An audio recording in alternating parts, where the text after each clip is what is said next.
Hi friends. Share market அப்படின்னாலே ஏதோ ஒரு ஷேரை வாங்கணும் விற்கணும்னாலே எப்போ பார்த்தாலும் மானிட்டர் உத்து பார்த்துக்கிட்டே இருந்தால் தான் சார் கரெக்டாக செய்ய முடியும். எனக்கெல்லாம் டைம் இருந்திருந்தா நான் மார்க்கெட்டில் பிரித்து எடுத்துருப்பேன் தெரியுமா அப்படின்லாம் சொல்கிறீங்கன்னா, ஜிடிடி அப்படின்னு ஒரு ஆர்டர் இருக்கு அப்படின்னு உங்களுக்கு தெரியலங்கிறது தான் அர்த்தம். அதை சொல்றதுக்கு தான் இந்த வீடியோ.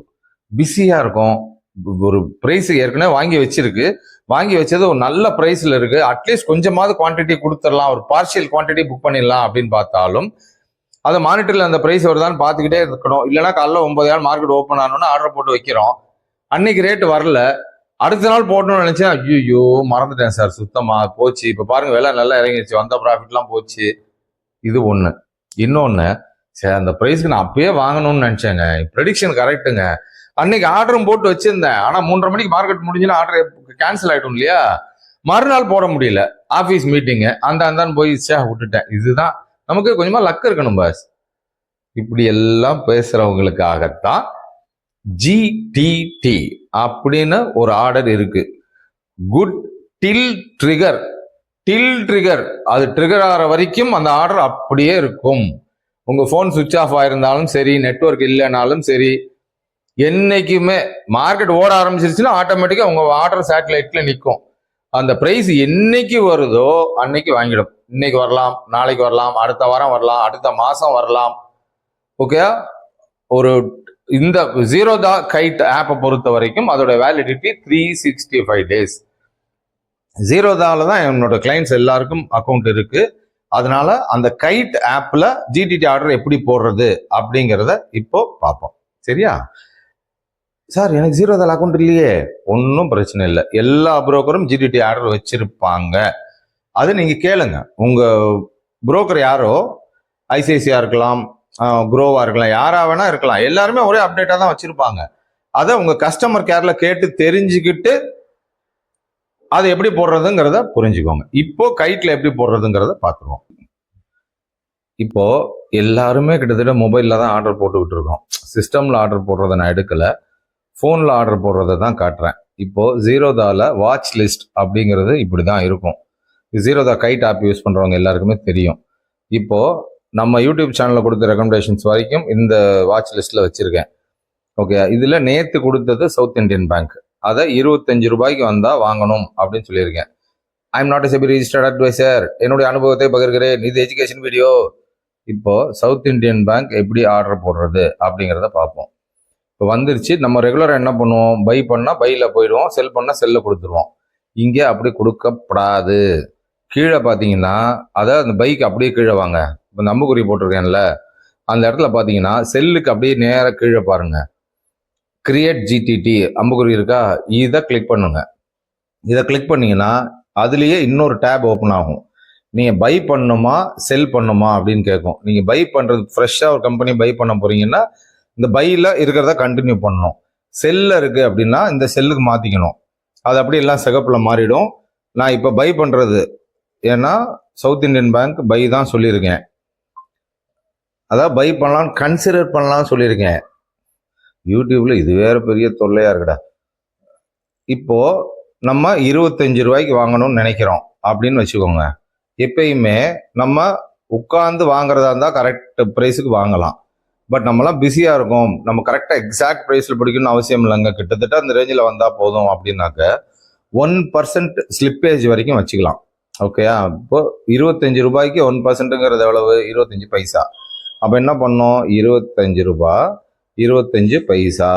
இதில் ட்ரிகர் ப்ரைஸ்னு இருந்தா இருக்கா, இதில் ஒரு 1% ஸ்லிப்பேஜ் போட்டு வச்சுட்டு நம்ம வாங்கணும்னு நினைக்கிற ப்ரைஸ், எக்ஸாக்ட் ப்ரைஸ் என்ன, 25 ரூபா. அதை இங்கே போட்டுட்டு குவான்டிட்டி எத்தனை குவான்டிட்டி வேணுமோ போட்டுங்க. நான் சும்மா 1ன்னு போட்டிருக்கேன், உங்களுக்கு எத்தனை குவான்டிட்டி வேணுமோ. ஆனால் என்ன ஏதுன்றதுல ஏற்கனவே யூடியூப் வீடியோவில் சொல்லியாச்சு. போட்டுட்டு இந்த கீழே ப்ளூ கலரில் கிரியேட் ஜிடிடின்னு இருக்கா, அந்த அம்புக்குறியில் காட்டுறேன் பாருங்க. இந்த இடத்துல அப்படியே ரைட் சைடில் ஸ்வைப் பண்ணிட்டீங்க அப்படின்னா கீழே ஜிடிடி கிரியேட்டட் வந்துருச்சா, இது வந்துடும். ஆனால் இது உண்மையிலே கரெக்டாக கிரியேட் ஆயிருக்கா அப்படின்னு நம்ம பார்க்கறதுக்கு என்ன பண்ணணும்னா, இப்போ கீழே வாட்ச் லிஸ்ட் இருக்குல்ல, கீழே கடைசியில் கீழே ரைட் சைடு லெஃப்ட் கார்னர்ல வாட்ச் லிஸ்ட் இருக்குல்ல, அது பக்கத்தில் ஆர்டர்ஸ் அப்படின்னு இருக்கா, இந்த ஆர்டர்ஸ் இந்த இடத்துல கிளிக் பண்ணிட்டீங்க அப்படின்னா எக்ஸிக்யூட்டட் ஜிடிடி இருக்கா, அந்த ஜிடிடியில் அதாவது மேலே ஓப்பன் இருக்கு, அடுத்து எக்ஸிக்யூட்டட் இருக்கு, அடுத்து ஜிடிடி இருக்கு. அந்த ஜிடிடி ஆர்டர் தான் இங்கே வரும். இங்கே பாருங்க, இப்படி போட்டிங்கன்னா சிங்கிள் ஆர்டர் பை ஆர்டர் போட்டிருக்கோம், ஆக்டிவ் ஆயிடுச்சு. இப்போ ஆக்டிவ் ஆயிடுச்சு, ஏன்னா கிரியேட் பண்ணியாச்சு. சவுத் இந்தியன் பேங்க் ஒரே ஒரு குவான்டிட்டி 25 ரூபா 25 பைசா நம்ம போட்ட ட்ரிகர் பிரைஸ் மேல. எல்டிபிங்கிறது லாஸ்ட் ஆர்டர் பிரைஸ். இப்போ மார்க்கெட் ஓடிக்கிட்டு இருக்கு, அதனால தான் அது அசையுது. லைவ் மார்க்கெட்ல தான் எடுக்கிறேன். ஸோ இந்த மாதிரி தான் ஜிடிடி ஆர்டர் போட்டுட்டீங்கன்னா என்னைக்கு அந்த 25 ரூபா 20 பைசாலேருந்து 25 ரூபா வரைக்கும் எந்த பிரைஸ்ல கிடைக்குதோ, ஏன்னா எக்ஸாக்ட் பிரைஸ் கிடைக்கும்னு சொல்ல முடியாது. ஏன்னா நம்ம வாங்கணும்னா ஒருத்தர் வித்தாதான் வாங்க முடியும், நம்ம வித்தாதான் இன்னொருத்தர் வாங்க முடியும். அதே மாதிரி தான் இந்த ஸ்லிப்பேஜ் இருக்கும், அதுக்கு தான் ஸ்லிப்பேஜ்னு சொல்றது. அப்ப நீங்க ஆர்டர் 25 ரூபா 25 பைசாலேருந்து 25 ரூபாய்க்குள்ள ஏதாவது ஒரு இடத்துல வாங்கிடும்.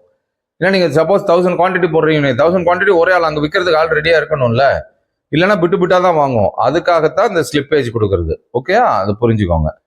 இதே மாதிரி அடுத்து செல் ஆர்டர் எப்படி போடுறது அப்படிங்கிறதையும் பார்ப்போம். அடி சக்க, இவ்வளவு சூப்பரா இருக்கு. மிகப்பெரிய பிளஸ் பாயிண்ட், எல்லாருக்கும் மிகப்பெரிய வரம் இந்த ஜிடிடி ஆர்டருங்கிறது. ஆனா இதுல ஒரு மிகப்பெரிய பிளஸ் பாயிண்ட் மாதிரி ஒரு மைனஸ் பாயிண்ட்டும் இருக்கு.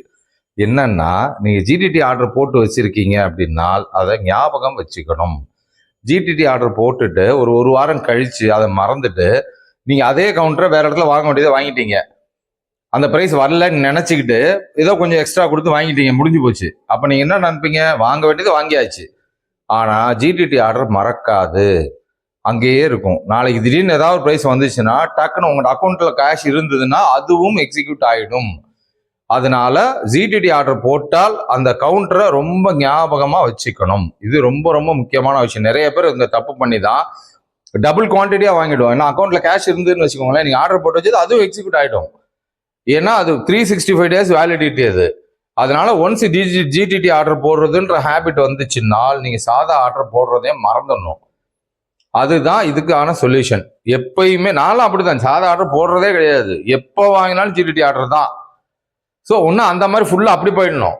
ஓகே, செல் பண்ணும்போது அந்த 1% லிவரேஜுங்கிறது நம்ம விற்கணும்னு நினைக்கிற ப்ரைஸுக்கு கீழே 1% போடணும். இது ஒரு சின்ன கன்ஃபியூஷனாக இருக்கும், நான் சொல்கிறேன் உங்களுக்கு. இப்போ நீங்கள் 100 ரூபாய்க்கு உங்கள் கையில் இருக்கிற ஸ்டாக்கை 100 ரூபாய்க்கு விற்கணும்னு நினைக்கிறீங்க அப்படின்னா ஜிடிடி ஆர்டரில் எப்படி போடணும் அப்படின்னா, ட்ரிகர் ப்ரைஸில் 99.50 அப்படின்னு போட்டுட்டு ப்ரைஸில் 100 போடணும். ஏன் சொல்கிறேன்னு கேளுங்க. இப்போ மார்க்கெட் 95ல இருக்குது, நீங்கள் 100 ருபீஸ் விற்கணும்னு நினைக்கிறீங்க.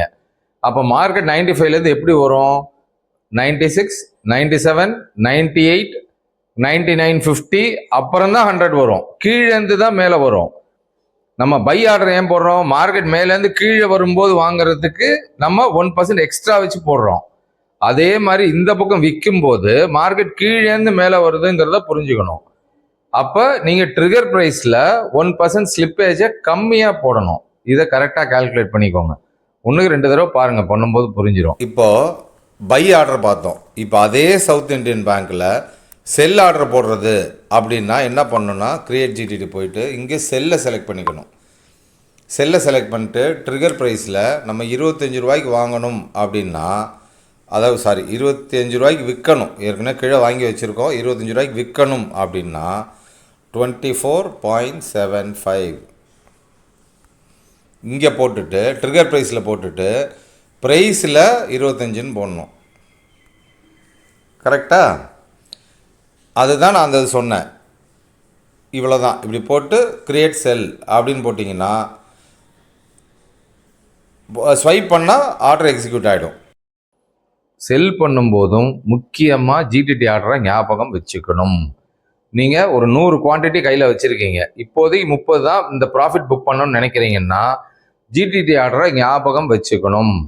ஏன்னா நீங்கள் 30 குவான்டிட்டி விற்கணும்னு போட்டுட்டு ஏதோ ஒரு ஞாபகத்தில் வேறு ஏதோ ஒரு டைப்பில் நீங்கள் நார்மலில் போட்டு செல்லுன்னு போட்டு 30 குவான்டிட்டி விற்றுட்டீங்கன்னாலும் இந்த 30 விற்க சொன்னது அப்படியே அதை ஞாபகம் வச்சுக்கிட்டு இருக்கோம். அந்த ப்ரைஸ் வரும்போது டக்குன்னு 30 விற்றுரும், ஏன்னா கையில் ஏற்கனவே ஹோல்டிங் இருக்குது. அப்போ என்ன ஆகும், 100 ஷேரில் 30 ஷேர் தான் விற்கணும்னு நினச்சிங்க, ஆனால் 60 ஷேர் போயிடும். ஸோ ஜிடிடி ஆர்டர் போடுறதா இருந்தால் இந்த பிரச்சனை எல்லாத்துக்கும் ஓவர் கம் பண்ணி வர்றது என்ன மாதிரி ஒன்லி ஜிடிடி ஆர்டர் மட்டும்தான். ஆர்டர்னால ஜிடிடி தான், சாதா ஆர்டர் பக்கமே போறதில்ல அப்படின்ற ப்ராக்டிஸ்க்கு வந்துட்டீங்கன்னால் இது மாதிரி ஒரு பெஸ்ட் ஆப்ஷன் எதுவுமே கிடையாது. அனுபவசாலி சொல்கிறேன். சரியா? ஒரு செல் ஆர்டரோ பை ஆர்டரோ ஜிடிடியில் போட்டு வச்சுட்டோம். ஓகே, இப்போ ஆர்டர் பிளேஸ்டுன்னு இருக்குது. நான் ஃபார் எக்ஸாம்பிளுக்கு ரிலையன்ஸுக்கு ஒரே ஒரு ஷேரு போட்டு வச்சுருக்கேன். என்னென்னா, இப்போ ஜிடிடி செல் ஆர்டர் போடுறீங்க நீங்கள் ஈக்விட்டியில் அப்படின்னா உங்கள் கையில் இருக்கிறது போடுறது தான் சேஃபு. இது முக்கியமாக ட்ரேடர்ஸுக்கான ஒரு ஆர்டர் டைப் கிடையாது, ஒன்லி இன்வெஸ்டர்ஸுக்கான ஆர்டர் டைப்பு. இப்போது போட்டு வச்சாச்சு, ஆனால் உங்களுக்கு இது விற்க வேண்டாம்னு தோணுது. ஏதோ ஒன்று, இப்போ நான் செல் ஆர்டர் போட்டு வச்சுருக்கேன், இப்போ ஒரே ஒரு ஆர்டர் போட்டிருக்கேன் ஒரு சாம்பிளுக்கு, இதை கேன்சல் பண்ணுங்க அப்படின்னா பை ஆர்டரோ செல் ஆர்டரோ ஏதோ ஒன்று கேன்சல் பண்ணோம், ஒன்றும் பெரிய மேட்டர் கிடையாது, சிம்பிள் மேட்டர். அது மேலே அப்போ ஒரு டேப் பண்ணிங்க அப்படின்னா இந்த இடத்துல இதை மாடிஃபை பண்ணணுமா டெலிட் பண்ணணுமா அப்படின்னு வரும். மாடிஃபை பண்ணால் நம்ம ப்ரைஸ் மாடிஃபை பண்ணிட்டு திருப்பி டன் ஸ்வைப் கொடுத்துக்கலாம். இல்லை டெலிட் தான் பண்ண போகிறோம், அந்த ஆர்டரே வேண்டாம் அப்படின்னா இந்த டெலிட் ஆர்டர் கொடுத்துட்டீங்க அப்படின்னா to you want to delete this order அப்படின்னு கேட்கும். எஸ் டெலிட் அப்படின்னு கொடுத்துட்டிங்கன்னா ஆர்டர் காணப்படும். இப்போ என்ன வருது? நோ ஜிடிடிஎஸ், அவ்வளோதான். சரியா? ஜிடிடி இந்த ஆர்டர் எவ்வளோ யூஸ்ஃபுல்லாக இருக்குது. நம்மளை மாதிரி பிஸியான ஆளுங்களுக்காகவே இந்த விஷயம் இருக்குது. ஸோ இந்த வீடியோவை உங்கள் ஃப்ரெண்ட்ஸ் ஷேர் மார்க்கெட்டில் யார் யாரெல்லாம் இருக்காங்களோ அத்தனை பேருக்கும் மறந்துடாமல் ஷேர் பண்ணிங்கன்னா அவங்க எப்பா யூஸ்ஃபுல்லான ஒரு வீடியோ அனுப்பிச்சிருக்கப்பா அப்படின்னு உங்களை பாராட்டுவாங்க. நான் வியூஸ் ஜாஸ்தி ஆகணுன்றதுக்காக இந்த சேனல் நடத்தலை, நிறைய பேருக்கு யூஸ்ஃபுல்லாக இருக்கணுங்கிறதுக்காகத்தான் நடத்துகிறேன். அதனால தான் இதை நிறைய பேருக்கு ஷேர் பண்ணுங்க, ரொம்ப யூஸ்ஃபுல்லாக இருக்கும்னு சொல்கிறேன். சரியா? பாய்.